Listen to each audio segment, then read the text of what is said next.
તો ફરીવાર આજના વિડિયો લેક્ચરમાં બધા જ વિદ્યાર્થીઓનું સ્વાગત કરું છું।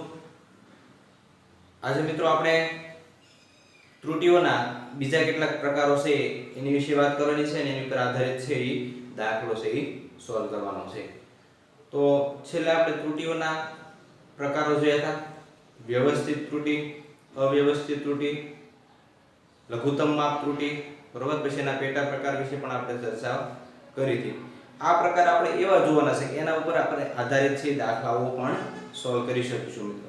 તો જોઈએ હવે ત્રુટીઓના જુદા જુદા બીજા પ્રકારો।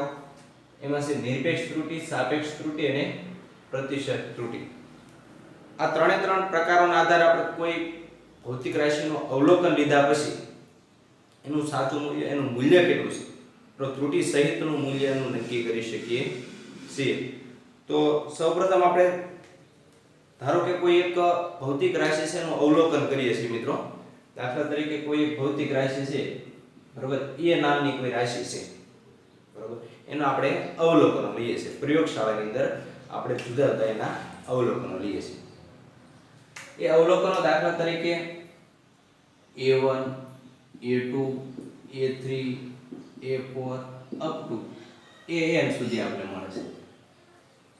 બરોબર, કોઈ એક ભૌતિક રાશિ છે એને આપણે પહેલી વાર અવલોકન લીધું તો a1 મળ્યું, ફરી પાછું બીજી વાર અવલોકન લીધું તો આપણે એની વેલ્યુ a2 મળે, થોડો થોડો ફેરફાર મળતો જાય મિત્રો। ત્રીજું અવલોકન લીધું તો a3 મળ્યું। દર વખતે આપણે કંઈક ને કંઈક જુદું અવલોકન છે એ મળે છે। હવે ધારો કે આપણે સાચું મૂલ્ય, હકીકતમાં એ ભૌતિક રાશિનું સાચું મૂલ્ય શું છે એ આપણને ખબર છે, બરાબર। આ જે મૂલ્ય છે આપણે અવલોકન લીધેલા મૂલ્ય છે।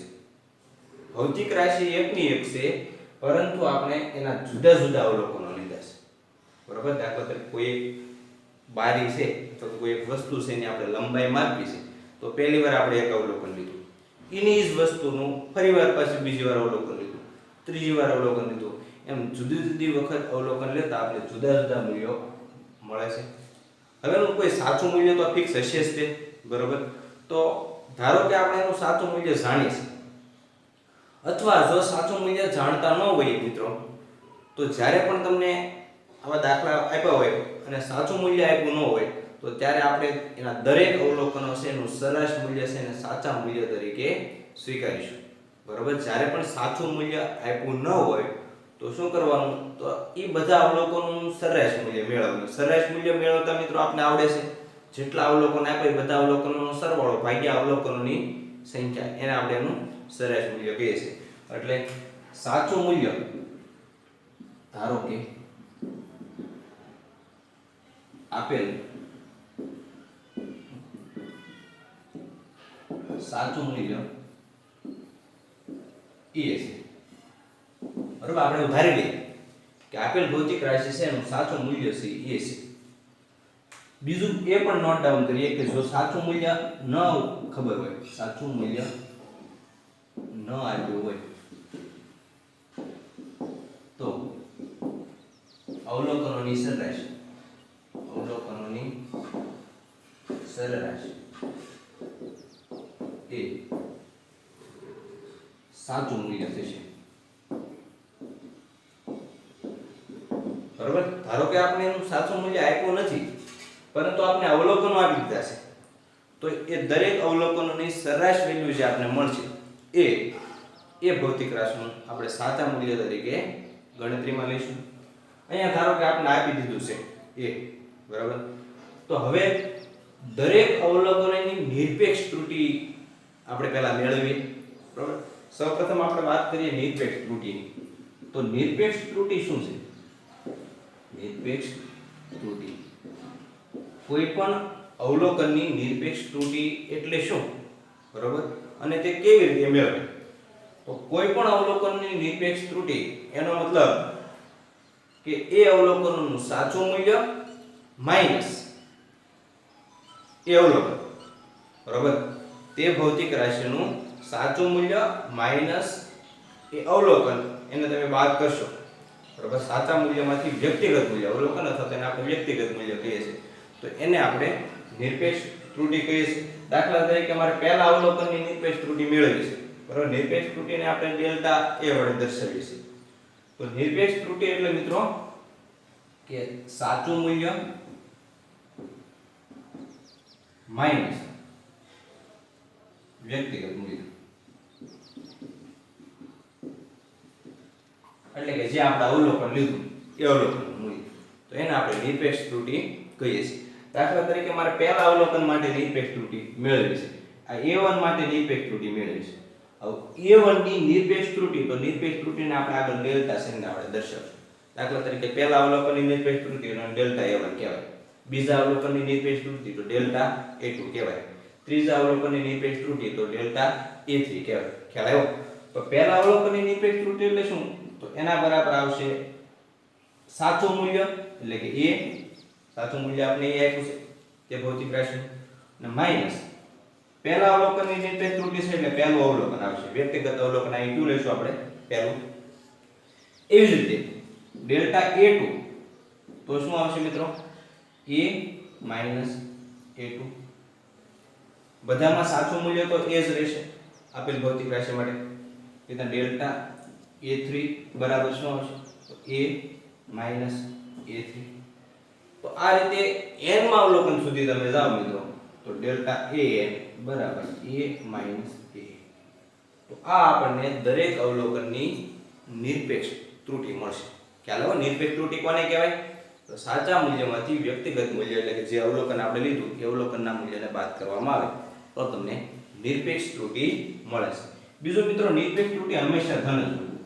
નિરપેક્ષ ત્રુટિ હંમેશા ધન લેવામાં આવે છે. નિરપેક્ષ ત્રુટિને હંમેશા કેવી લેવામાં આવે છે? ધન લેવામાં આવે છે. જો ઋણ મળતી હોય તો આપણે એનું માનાંકમાં લઈશું કે delta a1, delta a2, delta a3 up to delta a. બરાબર? કોઈ પણ અવલોકનની નિરપેક્ષ ત્રુટિને આપણે માનાંકમાં દર્શાવશું કારણ કે તે હંમેશા કેવી હોય? ધન જ હોય છે. તો આ રીતે સૌપ્રથમ પહેલું સ્ટેપ શું આવશે મિત્રો? તમારે જો નિરપેક્ષ ત્રુટિ, સાપેક્ષ ત્રુટિ અને પ્રતિશત ત્રુટિ ત્રણે ત્રણ વસ્તુ આપણે સમજવી છે. તો પ્રતિશત ત્રુટિ મેળવે તો આ બંને ત્રુટિ પહેલા મેળવવી પડે. બરાબર? તો પહેલું સ્ટેપ છે આપણું નિરપેક્ષ ત્રુટિ મેળવવાનું, જે આપણે મેળવીને કોઈ પણ અવલોકન માટે આપણે મળી શકે. બરાબર? ત્યારબાદ આપણે જોઈએ સાપેક્ષ ત્રુટિ, અથવા તેને સાપેક્ષ નિરપેક્ષ ત્રુટિ પણ કહેવામાં આવે છે. બરાબર? ત્યારબાદ આપણે જોઈએ સાપેક્ષ ત્રુટિ. તો સાપેક્ષ ત્રુટિ કોને કહેવાય? બરાબર? સમજતા પહેલા આપણે આની સરેરાશ નિરપેક્ષ ત્રુટિ છે એ મેળવવી પડશે. તો જોઈએ હવે સરેરાશ નિરપેક્ષ ત્રુટિ.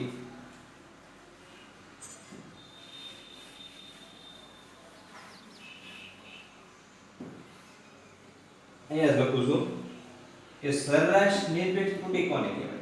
સરેરાશ નિરપેક્ષ ત્રુટિ. પહેલું કામ આપણે નિરપેક્ષ ત્રુટિ મેળવવાનું કરશું. નિરપેક્ષ ત્રુટિ મળી જાય પછી દરેક અવલોકનને આપણે સરેરાશ નિરપેક્ષ ત્રુટિ લેવી પડશે. સરેરાશ નિરપેક્ષ ત્રુટિ અને ડેલ્ટા a મીન વડે દર્શાવે. આ મીન નો મતલબ થાય છે સરેરાશ, એવરેજ. બરાબર? તો ડેલ્ટા a મીન બરાબર શું થાય છે? તો બધી આપણને જે નિરપેક્ષ ત્રુટિ મળે એની સરેરાશ વેલ્યુ લઈ લેવાય. દાખલા તરીકે પહેલી મળી તો ડેલ્ટા a1. બરાબર? માનાંકમાં લખવાનું ખાસ યાદ રાખજો મિત્રો, કારણ કે નિરપેક્ષ ત્રુટિ હંમેશા આપણે ધન જ લઈએ છીએ. એટલે delta a2 plus delta a3 plus up to ક્યાં સુધી રહેશે? Delta an. આખાના છેદ કુલ અવલોકનોની સંખ્યા એટલે કે n. ખ્યાલ આવ્યો મિત્રો? સરેરાશ નિરપેક્ષ ત્રુટિ કોને કહેવામાં આવે છે? તો બધા અવલોકનોની નિરપેક્ષ ત્રુટિ લેવામાં આવે અને ભાગ્યા સી n કરવામાં આવશે. તો આ રીતે તમને સી સરેરાશ નિરપેક્ષ ત્રુટિ મળશે. બરાબર? જેમ અહીં આપણે સાચું મૂલ્ય કદાચ એ ન આપ્યો તો આપણે શું કરત? આ બધા અવલોકનોની સરેરાશ લે ને, આ બધા અવલોકનોની સરેરાશ લઉં a1 + a2 + a3 + up to an છેદમાં n. બરાબર? જો આ મૂલ્ય ન આપ્યો તો, પરંતુ આપ્યું છે એટલે આપણે એ જ લઈશું બધી જગ્યાએ. બરાબર? એ રીતે અહીંયા સરેરાશ નિરપેક્ષ ત્રુટિ મેળવવા માટે આપણે શું કરશું? તો બધી જ નિરપેક્ષ ત્રુટિની સરેરાશ વેલ્યુ આપણે મેળવવી પડશે અને ભાગ્યા n. સરેરાશ નિરપેક્ષ ત્રુટી જોઈએ. હવે આપણે જોઈએ સાપેક્ષ ત્રુટી. તો સાપેક્ષ ત્રુટી એટલે શું મિત્રો? સાપેક્ષ ત્રુટી. બરાબર, સાપેક્ષ ત્રુટી એટલે શું? તો સાપેક્ષ ત્રુટીનું સૂત્ર છે સાપેક્ષ ત્રુટી બરાબર સરેરાશ નિરપેક્ષ ત્રુટી એટલે કે ડેલ્ટા એ મીન છેદમાં સાચું મૂલ્ય. બરાબર, સરેરાશ નિરપેક્ષ ત્રુટી અને સાચા મૂલ્ય, સાચું મૂલ્ય ના આપ્યું તો સરેરાશ મૂલ્ય, એ બેનો ગુણોત્તર છે ને આપણે સાપેક્ષ ત્રુટી કહીએ છીએ. ખ્યાલ આવ્યો? સાપેક્ષ ત્રુટી એટલે શું? તો સરેરાશ નિરપેક્ષ ત્રુટી જે આપણે અહીં મેળવી. બરોબર, સરેરાશ નિરપેક્ષ ત્રુટી કઈ રીતના મળે? તો પહેલા બધાની વ્યક્તિગત ત્રુટી મેળવી, નિરપેક્ષ ત્રુટી. બરોબર, બધાની વ્યક્તિગત નિરપેક્ષ ત્રુટી મળી, એ બધાની સરેરાશ વેલ્યુ લીધી તો આપણે સરેરાશ નિરપેક્ષ ત્રુટી મળી. અને સરેરાશ નિરપેક્ષ ત્રુટી ભાગ્યા તમે સાચું મૂલ્ય કરો તો તમને સાપેક્ષ ત્રુટી મળે. હવે આગળ જોઈએ પ્રતિશત ત્રુટી, જેને આપણે ડેલ એ વડે દર્શાવશું. તો પ્રતિશત ત્રુટીને શાના વડે દર્શાવવામાં આવશે? તો ડેલ એ વડે. આ સંજ્ઞા છે ડેલ, બરાબર, એને વંચાય અને એ અવલોકન છે. તો ડેલ એ બરાબર શું આવશે? તો સરેરાશ પ્રતિશત ત્રુટી એટલે સાપેક્ષ ત્રુટીને આપણે 100 વડે ગુણી નાખીએ. તો પ્રતિશતનો મતલબ એવો થાય છે કે 100 પ્રતિ 100, પ્રતિ 100 એટલે કે 100 એ કેટલી ત્રુટી થાય, એટલે કે ટકાવારીમાં આપણે એનું મૂલ્ય છે કેટલું થાય. તો પ્રતિશત ત્રુટી બરાબર આ જે સાપેક્ષ ત્રુટી મળી, બરાબર, એને ગુણ્યા કેટલા કરવાના? 100. એટલે કે ડેલ્ટા એ મીન છેદમાં a ગુણ્યા 100. અને આ મૂલ્ય તમને ટકાવારીમાં મળશે. તો પ્રતિશત છે એટલે મૂલ્ય શામાં મળશે? ટકાવારીમાં મળશે. તો પ્રતિશત ત્રુટી કઈ રીતના મળશે મિત્રો? સાપેક્ષ ત્રુટીને ખાલી શું કરવાનું છે? આપણે 100 વડે ગુણી નાખશું તો તમને પ્રતિશત ત્રુટી મળશે. તો આ રીતે જુદી જુદી પ્રકારની ત્રુટીઓ કઈ રીતે મેળવે? બધી ત્રુટીઓ એકબીજા ઉપર આધારિત છે. બરાબર, તમારે પ્રતિશત ત્રુટી મેળવવી તો સૌપ્રથમ શું કરવું પડે? તો સૌપ્રથમ નિરપેક્ષ ત્રુટી મેળવવી. નિરપેક્ષ ત્રુટી આપણે મેળવતા આવડે સાચું મૂલ્ય માઈનસ અવલોકન. બરાબર, હવે એમાં સાચું મૂલ્ય ન આપ્યું તો હજી એક આપણે પ્રોસેસ કરવી પડશે સાચા મૂલ્ય મેળવવા માટે. બરાબર, સાચું મૂલ્ય કઈ રીતના મળે મિત્રો? દાખલા તરીકે આપણે સાચું મૂલ્ય આપ્યું નથી. બરાબર, દાખલા તરીકે આ ભૌતિક રાશિનું સાચું મૂલ્ય એ છે, એ આપણે આપ્યું નથી. તો શું કરવાનું એનું સાચું મૂલ્ય મેળવવા માટે? તો a બરાબર બધા અવલોકનોનો સરવાળો a1 + a2 + a3 up to an અને છેદમાં આવશે કુલ અવલોકનોની સંખ્યા. n અવલોકનો છે એટલે છેદમાં શું આવશે? n આવશે. તો આ રીતે સાચું મૂલ્ય આપણે મેળવી શકીએ જો આપ્યું ન હોય તો. હવે આપણે આની ઉપર આધારિત છે એક દાખલો સોલ્વ કરીએ એટલે વધારે તમને ખ્યાલ આવશે મિત્રો, કારણ કે દાખલાના આધારે જ આપણને ખ્યાલ આવશે. બરાબર, આમ તો તમને સમીકરણનો ખ્યાલ આવી ગયો છે. સૌપ્રથમ તમને આવું કોઈ એક ભૌતિક રાશિના છે અવલોકનો આપી દેશે, તમને કહેશે કે એની પ્રતિશત ત્રુટી મેળવો. તો સૌપ્રથમ આપણે એનું સાચું મૂલ્ય મેળવશું. સાચું મૂલ્ય કઈ રીતના મેળવાય? તો બધાની સરેરાશ વેલ્યુ. સાચું મૂલ્ય મળી જાય પછી દરેકની નિરપેક્ષ ત્રુટી મેળવશું, પહેલાની, બીજાની, ત્રીજાની, એ રીતે n માં અવલોકનની નિરપેક્ષ ત્રુટી મેળવવા માટે એ અવલોકનને આપણે બાદ કરશું સાચા મૂલ્યમાંથી.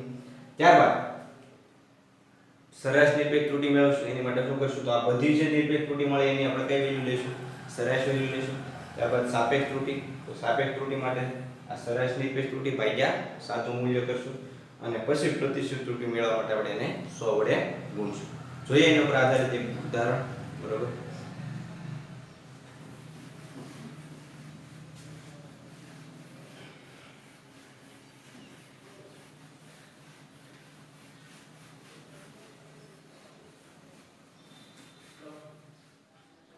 ચાલો મિત્રો ઉદાહરણ નંબર 2.7. બરોબર, રકમ જોઈએ. આપણે સાદા લોલકના દોલનના આવર્તકાળનું માપન કરીએ છીએ. દાખલા તરીકે સાદું લોલક છે, બરાબર, એનો દોલનનો જે કરે છે લોલક, એનો આપણે આવર્તકાળ છે માપવાનો છે. આવર્તકાળ એટલે આપણને ખ્યાલ છે કે એક દોલન પૂરું કરવા માટે જે કંઈ સમયગાળો લાગે એને આપણે લોલકનો આવર્તકાળ કહીએ છીએ. તો એ લોલકનો આવર્તકાળ આપણે માપવાનો છે, જેમાં ક્રમિક અવલોકનના માપ છે નીચે મુજબ મળે છે. દાખલા તરીકે પહેલી વાર આપણે લોલકનો આવર્તકાળ માપ્યો તો આપણે 2.63 સેકન્ડ મળ્યો. ફરી વખત ઈનાઈ લોલકનો આવર્તકાળ માપ્યો તો 2.56 સેકન્ડ મળ્યો. ત્રીજી વાર આવર્તકાળ માપ્યો તો 2.42 સેકન્ડ મળ્યો. ફરી પાછું ચોથી વાર આવર્તકાળ માપ્યો તો 2.71 સેકન્ડ મળ્યો. અને છેલ્લે આપણે 2.80 સેકન્ડ મળે છે. તો આ રીતે જુદા જુદા અવલોકનો છે એનો આપણે આવર્તકાળ છે એ આપી દીધેલો છે. બરાબર, જોઈએ એનું સોલ્યુશન. હવે આપણે મેળવવાનું શું છે મિત્રો આમાં? તો મેળવવાનું છે આપણે નિરપેક્ષ ત્રુટિ, સાપેક્ષ ત્રુટિ અને પ્રતિશત ત્રુટિ. તો ત્રણ વસ્તુ આપણે મેળવીએ. સૌપ્રથમ આપણે નિરપેક્ષ ત્રુટિ મળશે, તો પછી એની સાપેક્ષ ત્રુટિ મળશે, પછી પ્રતિશત ત્રુટિ મળશે. સૌપ્રથમ અવલોકનો લખી નાખીએ આપણે. બરાબર, અહીં આવર્તકાળ છે એટલે આપણે એને કેપિટલ T વડે દર્શાવશું. તો પહેલું અવલોકન આપણે મળશે 2.63 સેકન્ડ. T2 બીજું અવલોકન કેટલું મળશે? 2.56 સેકન્ડ. T3 ત્રીજું અવલોકન મળશે 2.42 સેકન્ડ. T4 ચોથું અવલોકન કેટલું મળશે? 2.71 સેકન્ડ. અને T5 એટલે કે પાંચમું અવલોકન મળશે 2.80 સેકન્ડ. તો આવા 5 અવલોકનો આપણે લીધા. બરાબર, હવે નિરપેક્ષ ત્રુટિ મેળવવા માટે આપણે સાચું મૂલ્ય જાણતા હોવા જોઈએ. હવે સાચું મૂલ્ય તમને રકમમાં આપ્યું નથી મિત્રો, તો સૌપ્રથમ આપણે એનું સાચું મૂલ્ય છે એ મેળવવું પડશે. બરાબર, મેં તમને આગળ પણ વાત કરી કે જ્યારે પણ સાચું મૂલ્ય આપ્યું ન હોય ત્યારે શું કરવાનું મિત્રો? તો એનું સરેરાશ મૂલ્ય લઈ લેવાનું. એ છે એનું કયું મૂલ્ય થાય છે? સાચું મૂલ્ય. તો સૌપ્રથમ આપણે સરેરાશ મૂલ્ય, તેને આપણે સાચું મૂલ્ય પણ કહીએ છીએ. સાચું મૂલ્ય S ઈ મેળવી. તો અહીંયા આપણે એને T નામ આપશું, આવર્તકાળ છે. તો સાચું મૂલ્ય T આપણને મળશે. તો સાચું મૂલ્ય મેળવવા માટે આપણે બધાનો સરવાળો કરશું. 2.63 વત્તા 2.56 વત્તા 2.42 વત્તા 2.71 વત્તા 2.80 અને ભાગ્યા એ અવલોકનોની સંખ્યા.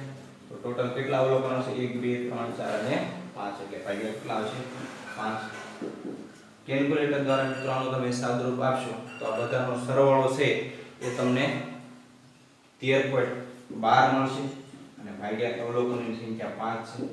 તો 13.12 ભાગ્યા 5 કેલ્ક્યુલેટરની અંદર તમે કરશો તો 2.624 સેકન્ડ મળશે. બરાબર, એનું સાચું મૂલ્ય કેટલું મળશે? 2.624. બરાબર, આ પોઈન્ટ પછી બે આંકડા છે એટલે આપણે રાઉન્ડ ઓફ કરી, બરાબર, ફેરવીએ બે આંકડા તો લગભગ આપણે 2.62 સેકન્ડ લખી શકીએ. તો આપણને સાચું મૂલ્ય છે કેટલું મળશે? 2.62 સેકન્ડ. ખ્યાલ આવ્યો? આ ત્રણ આંકડા છે એટલે આપણે બે આંકડા પોઈન્ટ પછી બે આંકડા રાખશું, કારણ કે બધામાં પોઈન્ટ પછીના આંકડા કેટલા છે? 2. એટલે આવો જ્યારે હોય ત્યારે શું કરવાનું? એને બે અંકમાં ફેરવી નાખવાનું પોઈન્ટ પછી. બરાબર, 3 અંક સુધી હોય અવલોકનો આ બધા પોઈન્ટ પછી, તો 3 અંક સુધી રહેવા દેવાનું. અને પોઈન્ટ પછી બે અંકમાં ફેરવવા માટે 4 છે 5 કરતા નાના કહેવાય એટલે આ 2 માં કાંઈ ઉમેરો થશે નહીં. બરાબર, 2 માં લેશે 4 નીકળી જશે. તો સાચું મૂલ્ય મળી ગયું. હવે આપણે નિરપેક્ષ ત્રુટિ મેળવીએ. દરેક અવલોકનોની નિરપેક્ષ ત્રુટિ. તો નિરપેક્ષ ત્રુટિ કઈ રીતના મળશે મિત્રો? ચાલો મારે પહેલા અવલોકનની નિરપેક્ષ ત્રુટિ મેળવીશ. તો એને આપણે ડેલ્ટા T1 કહીશું. બરાબર, આવર્તકાળ છે એને T છે ના આગળ આપણે A1 A2 ને A3 લેતા તો ડેલ્ટા A લખતા. અહીં ડેલ્ટા T1 આવશે. તો ડેલ્ટા T1 બરાબર શું આવશે મિત્રો? સાચું મૂલ્ય માઈનસ T અવલોકન એટલે કે T1. હાલો, સાચું મૂલ્ય આપણે મળ્યું. કેટલું મળ્યું? 2.62. તો 2.62 માઈનસ T અવલોકન એટલે કે T1 પહેલું અવલોકન કેટલું છે? તો 2.63. પરંતુ મિત્રો ખાસ આપણે યાદ રાખશું કે નિરપેક્ષ ત્રુટિને હંમેશા આપણે શેમાં લખશું? માનાંકમાં લખશું, કારણ કે નિરપેક્ષ ત્રુટિ હંમેશા ધન હોય એટલે અહીંયા પણ આપણે માનાંક કરી નાખીએ. તો 2.62 માંથી 2.63 જાય તો માઈનસ 0.01 આવે. માનાંક છે એટલે આપણે પ્લસ કરી નાખશું તો 0.01 સેકન્ડ. એ રીતના ડેલ્ટા T2 મેળવીએ. ડેલ્ટા T2 બરાબર શું આવશે? T minus T2. T એટલે તો 2.62 માઈનસ T2 એટલે બીજો અવલોકન કેટલું છે? 2.56. તો 2.56 બરાબર. 2.62 માંથી 2.56 બાદ કરો તો 56 ને 4 60 ને 2 62 એટલે 6 આવશે. બરાબર, 0.06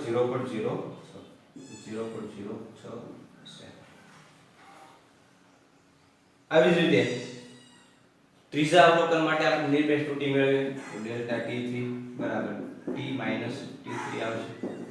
T એટલે 2.62 માઈનસ T3 એટલે ત્રીજો અવલોકન. તો ત્રીજો અવલોકન કેટલું છે? 2.42. તો 2.42.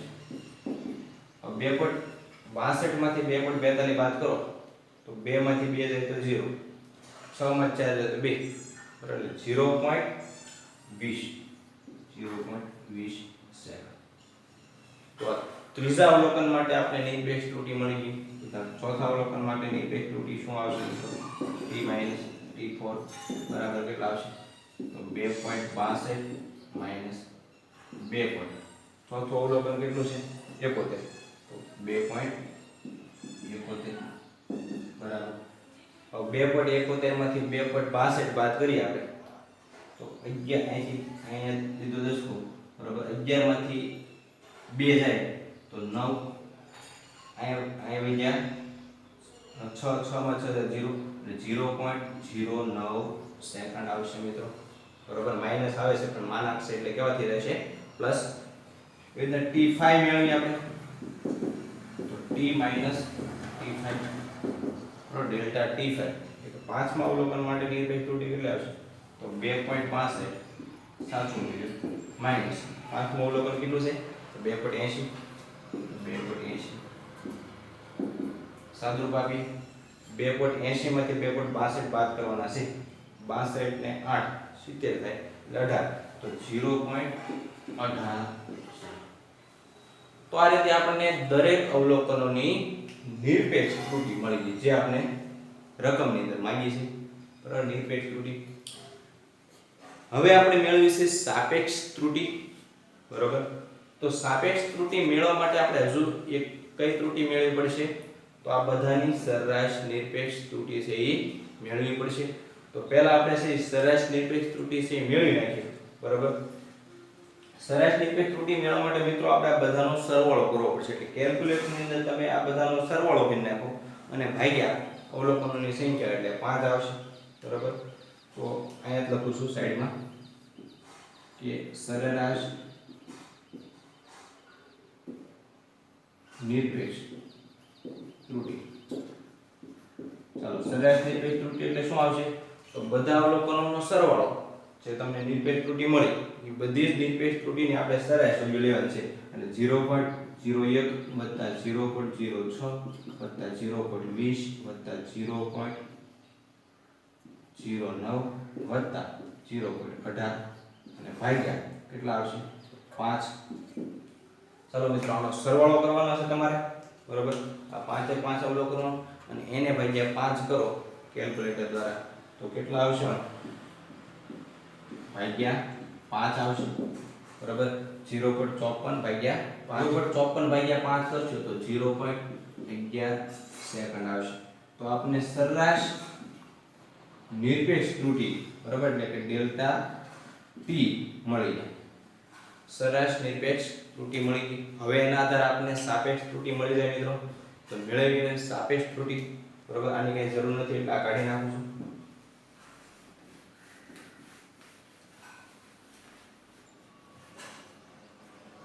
ચાલો હવે સાપેક્ષ ત્રુટિ મેળવીએ. તો સાપેક્ષ ત્રુટિ બરાબર સૂત્રમાં આવશે મિત્રો સરેરાશ નિરપેક્ષ ત્રુટિ અને ભાગ્યા સાચું મૂલ્ય. સરેરાશ નિરપેક્ષ ત્રુટિ ભાગ્યા સાચું મૂલ્ય. તો સરેરાશ નિરપેક્ષ ત્રુટિ આપણે અહીંયા મળી છે. કેટલી મળી? તો 0.11 સેકન્ડ એટલે કે 0.11 ભાગ્યા સાચું મૂલ્ય શું છે મિત્રો એનું? તો 2.65. તો 2.65 સેકન્ડ. તો તમને સાપેક્ષ ત્રુટિ છે કેટલી મળશે મિત્રો? જો તો આનું સાદુરૂપ આપો 0.11 ભાગ્યા 2.62 તો 0.041 સેકન્ડ મળશે. તો આપણે સાપેક્ષ ત્રુટિ મળી ગઈ, બરાબર, 0.041 સેકન્ડ. હવે પ્રતિશત ત્રુટિ મેળવવા માટે આપણે એને ગુણ્યા 100 કરશું. તો પ્રતિશત ત્રુટિ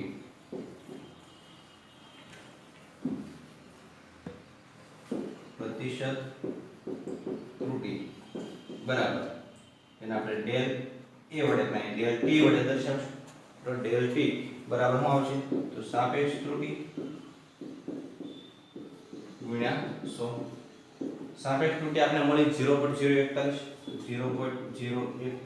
ગુણ્યા 100 એટલે આપણે મળશે 4.1%. બરાબર. તો પ્રતિશત ત્રુટિ મળી મિત્રો 4.1%, અથવા તો આપણે એને ખાલી 4% પણ લખી શકીએ. બરાબર. 4.1 છે એટલે આપણે રાઉન્ડ ઓફ કરીએ તો આપણે 4% છે એ પ્રતિશત ત્રુટિ મળશે. તો આ રીતે આપણે જુદી જુદી પ્રકારની છે ત્રુટિઓ મેળવી અને બધી એકબીજા ઉપર આધારિત છે. મિત્રો તમે જોયું છે કે એક ત્રુટિ મેળવી તે માટે પહેલા આપણે આગળની ત્રુટિ છે એ મેળવવી પડે. બરાબર. ફરી વખત જોઈએ કે સૌપ્રથમ આપણે દરેક અવલોકનો લખી નાખ્યા. સાચું મૂલ્ય આપ્યું નથી એટલે આપણે દરેક અવલોકનનું સરેરાશ મૂલ્ય લખી નાખ્યું. એ સરેરાશ મૂલ્ય છે એને આપણે સાચા મૂલ્ય તરીકે લઈ લીધું. ત્યારબાદ દરેક અવલોકનની નિરપેક્ષ ત્રુટિ આપણે મેળવી. બરાબર. નિરપેક્ષ ત્રુટિ મેળવવા માટે સાચા મૂલ્યમાંથી દરેક અવલોકન બાદ કરતા જાય એટલે નિરપેક્ષ ત્રુટિ મળે. એ નિરપેક્ષ ત્રુટિની પછી આપણે સરેરાશ નિરપેક્ષ ત્રુટિ મેળવી. બરાબર. સરેરાશ વેલ્યુ.